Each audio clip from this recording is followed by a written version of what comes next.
Lorsque nous faisons face à une situation, notre amour pour le Seigneur doit rester ferme et inébranlable.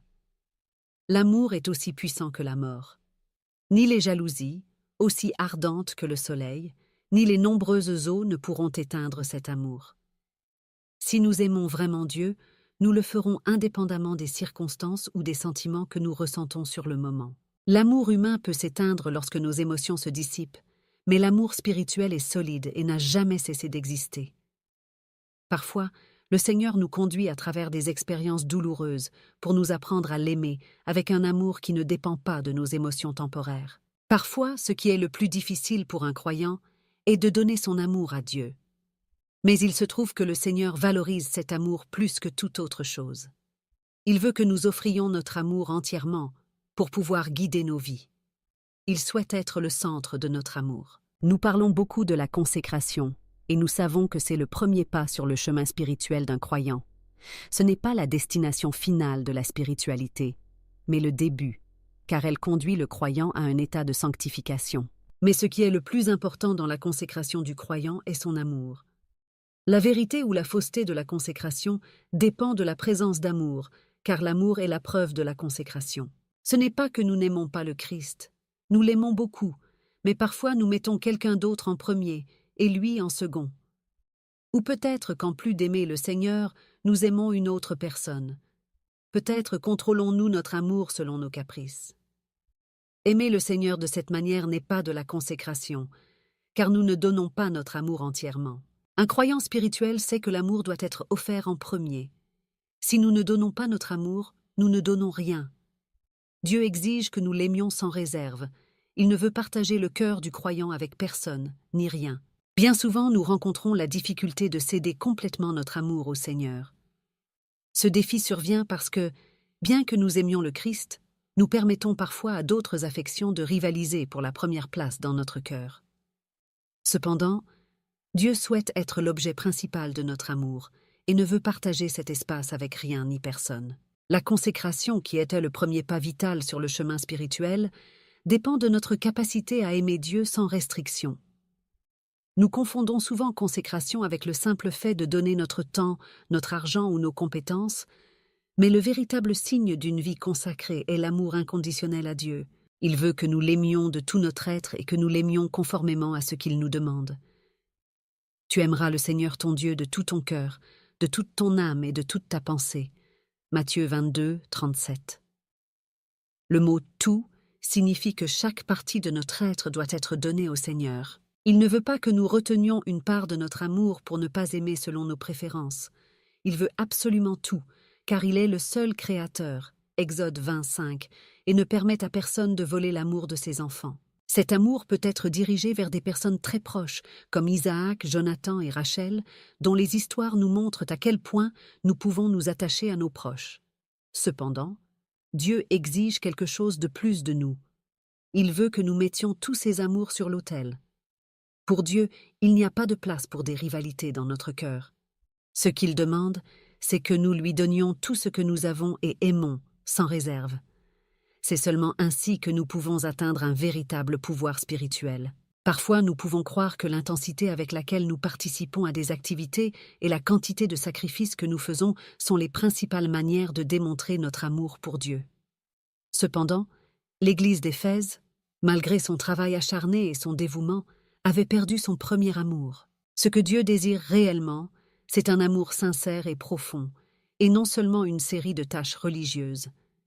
L'absence de cet amour véritable et authentique n'était pas agréable à Dieu, comme le montre le livre de l'Apocalypse, chapitre 2.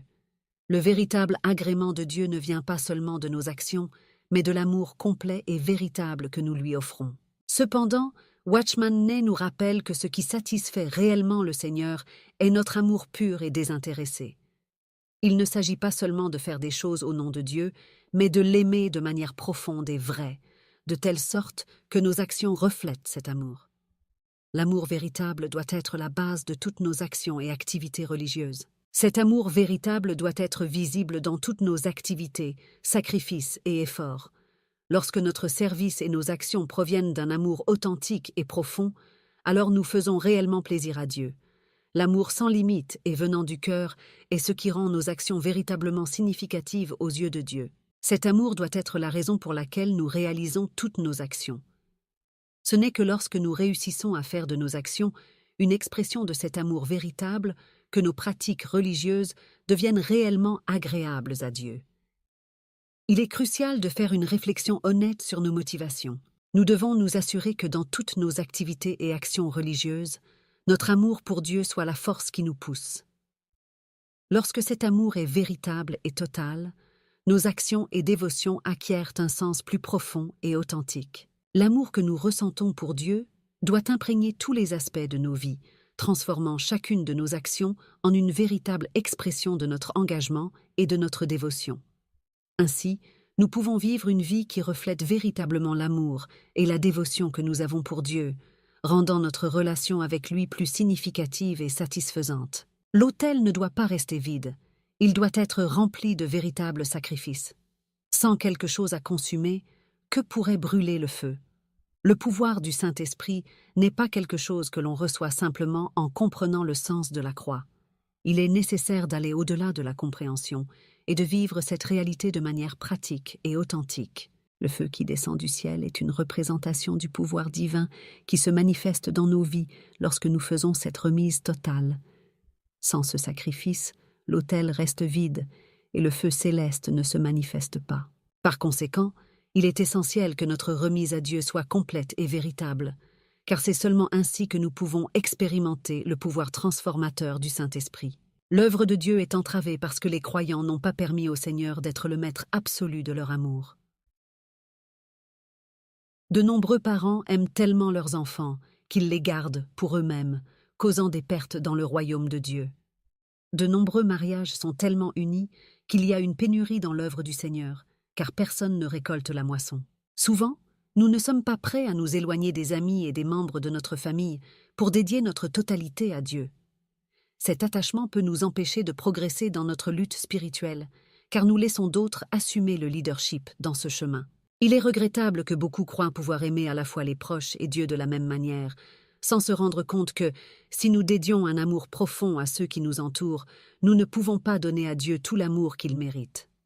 D'un autre côté, si nous dédions notre amour entièrement à Dieu, nous ne pouvons pas offrir le même type d'amour aux autres. Si nous ne pouvons pas encore affirmer cela avec une totale sincérité, cela indique que nous vivons selon nos propres désirs et intérêts personnels et que nous n'avons pas atteint une véritable remise à Dieu. Souvent, nous priorisons nos relations et désirs humains au détriment de notre relation avec Dieu.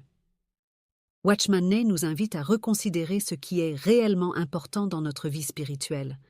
La véritable remise à Dieu exige que nous examinions nos priorités et que nous soyons prêts à lui donner la première place dans nos cœurs. Cette remise complète et inconditionnelle est ce qui nous permet de progresser dans notre marche spirituelle et d'atteindre une véritable intimité avec Dieu.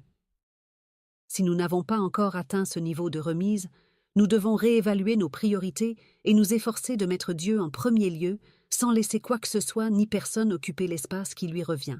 Il doit y avoir une véritable disposition à sacrifier nos propres volontés en faveur d'un amour plus profond et authentique pour Dieu.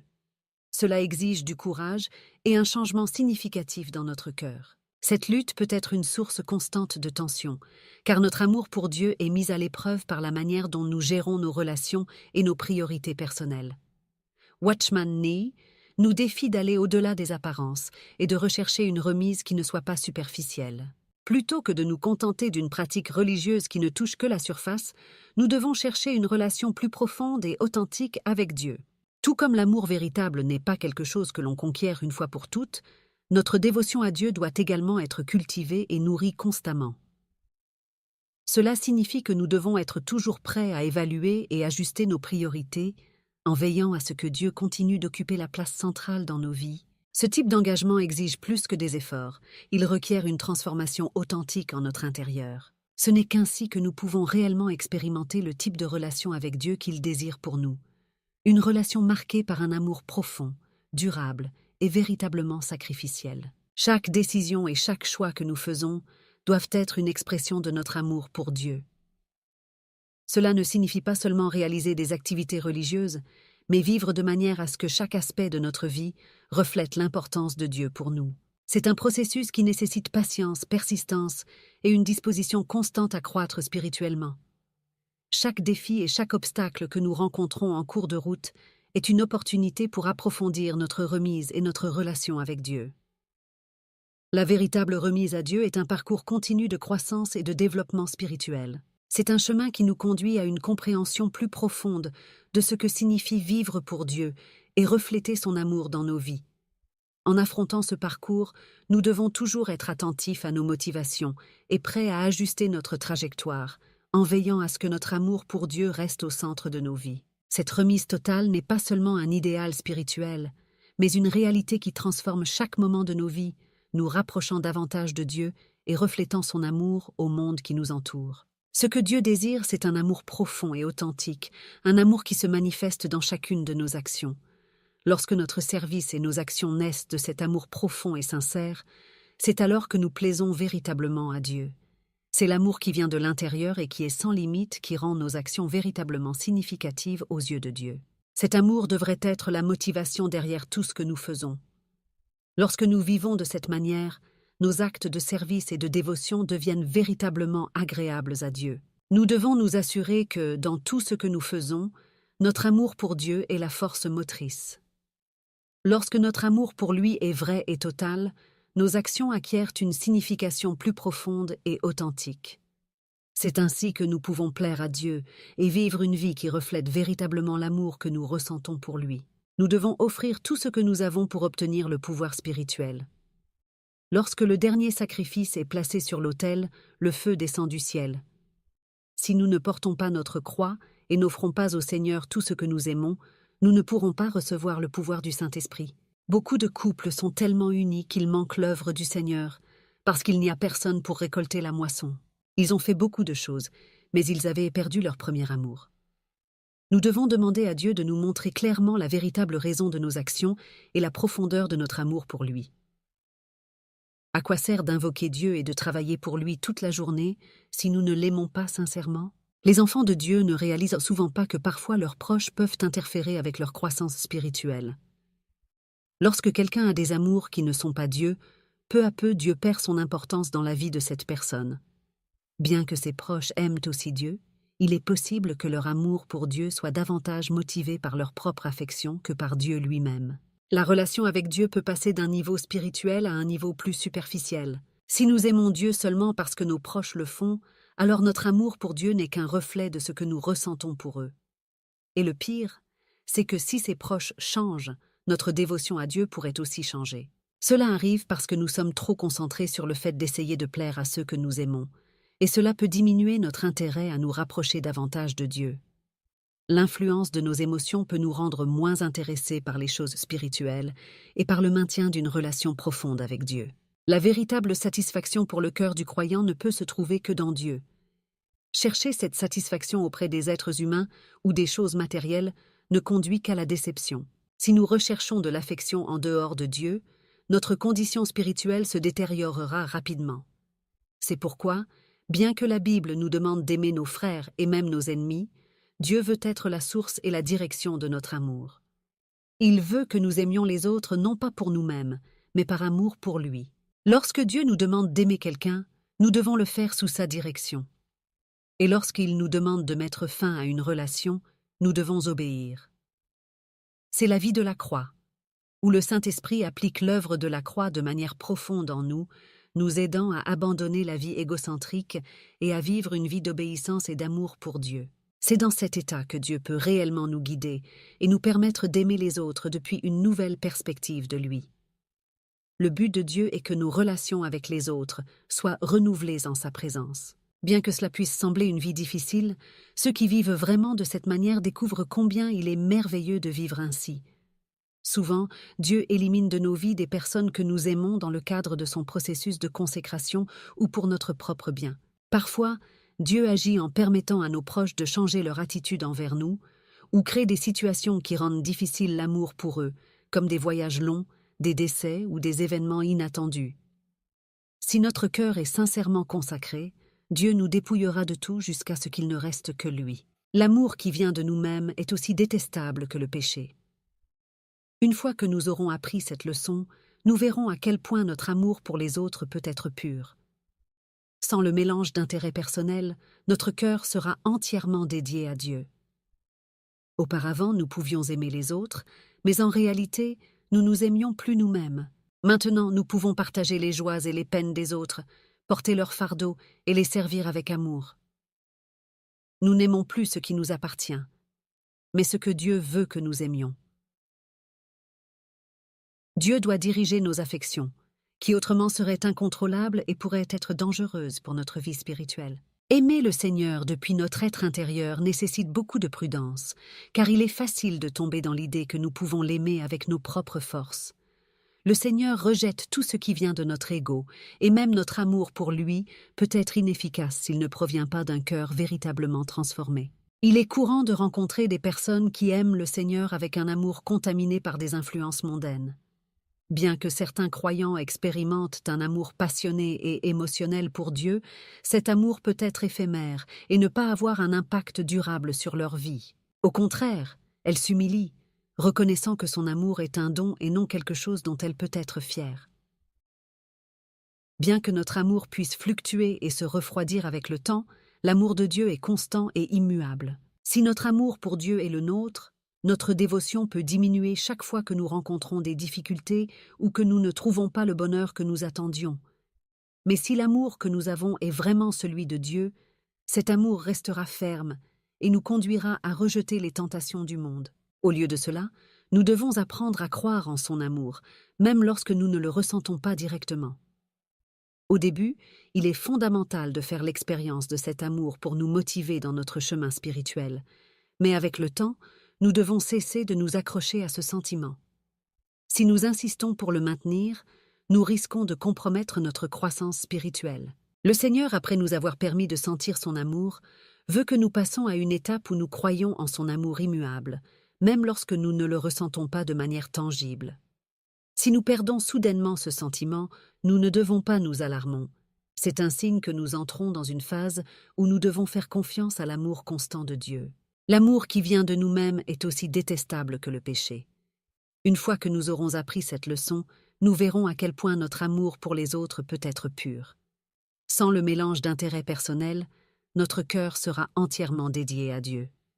Auparavant, nous pouvions aimer les autres, mais en réalité, nous nous aimions plus nous-mêmes. Maintenant, nous pouvons partager les joies et les peines des autres, porter leur fardeau et les servir avec amour. Nous n'aimons plus ce qui nous appartient, mais ce que Dieu veut que nous aimions. Dieu doit diriger nos affections, qui autrement seraient incontrôlables et pourraient être dangereuses pour notre vie spirituelle. Aimer le Seigneur depuis notre être intérieur nécessite beaucoup de prudence, car il est facile de tomber dans l'idée que nous pouvons l'aimer avec nos propres forces. Le Seigneur rejette tout ce qui vient de notre ego, et même notre amour pour lui peut être inefficace s'il ne provient pas d'un cœur véritablement transformé. Le véritable amour pour Dieu n'est pas seulement une expression de nos sentiments, c'est une transformation profonde du cœur. L'amour spirituel se distingue de l'amour émotionnel parce qu'il ne cherche pas à satisfaire notre ego. Aimer Dieu dans le but d'obtenir des sentiments agréables est un amour émotionnel. L'amour spirituel, en revanche, aime Dieu uniquement pour ce qu'il est, sans mélange d'intérêts personnels. Une personne qui aime le Seigneur de cette manière ne se vante pas de cet amour. Au contraire, elle s'humilie, reconnaissant que son amour est un don et non quelque chose dont elle peut être fière. Bien que notre amour puisse fluctuer et se refroidir avec le temps, l'amour de Dieu est constant et immuable. Si notre amour pour Dieu est le nôtre, notre dévotion peut diminuer chaque fois que nous rencontrons des difficultés ou que nous ne trouvons pas le bonheur que nous attendions. Mais si l'amour que nous avons est vraiment celui de Dieu, cet amour restera ferme et nous conduira à rejeter les tentations du monde. Si nous aimons réellement Dieu, nous le ferons indépendamment des circonstances ou des sentiments que nous éprouvons à ce moment-là. L'amour humain peut s'évanouir lorsque nos émotions se dissipent, mais l'amour spirituel est solide et ne cesse jamais d'exister. Parfois, le Seigneur nous guide à travers des expériences douloureuses pour nous apprendre à l'aimer avec un amour qui ne dépend pas de nos émotions temporaires.